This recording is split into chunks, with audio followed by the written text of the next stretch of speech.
If you believed everything you heard about mail-in voting right now, would you still do it? Oh, but why not? But why? But how? Will you stop asking questions so I can tell you? All right, don't get your ballots in a twist. Let's get postal. Looks like you already have. Okay, so a pandemic certainly mucks things up when it comes to elections, but what's the reality? Over 3/4 of the entire US will be eligible to vote by mail for the presidential election. But there are still a few states that won't let you use a global life-ending pandemic as a serious enough excuse to absentee vote. How kind of them! Sorry, Mrs. Mailbox. Voting by mail is not a new thing. It's been available to us all for over a century. But when it comes to actually voting, America is pretty low on the turnout scale compared to the rest of the world. About 56% turnout in comparison to, say, one of President Trump's favorite countries, Norway, which is over 70%. Norway! Yes way! And mailing in your vote is likely to increase turnout considerably, maybe even up to Norway level. Another reason to mail in your vote? But what about safety and fraud?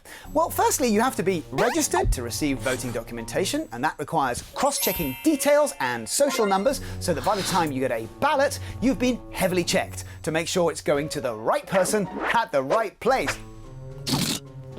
Yep, that's me. Tampering with the ballots themselves is pretty tricky because of the paper they're printed on, and each ballot is mostly tracked with a unique barcoding system. It's very difficult to replicate even on a small scale. And stealing mail is a big deal, a federal crime. And anyway, it would be impossible to do it at the level needed to make an impact on the final result anyway. The states that have had mail-in voting for a long time have seen very little evidence of fraud at all, even Utah, a Republican stronghold.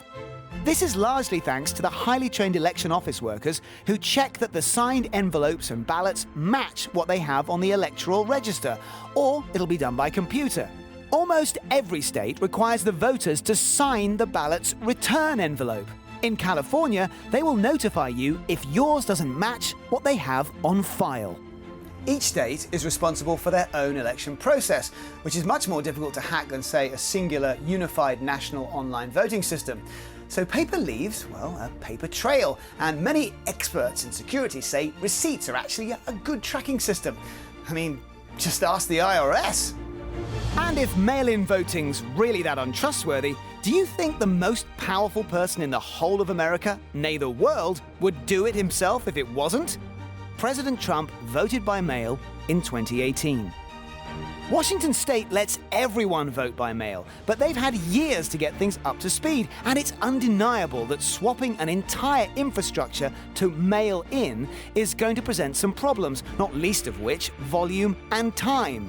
It will require considerable patience, but these are the times when we're all learning to be patient. I'll leave you with the words of Kim Wyman, Republican Secretary of State for Washington, who's overseen 5 presidential elections, no less.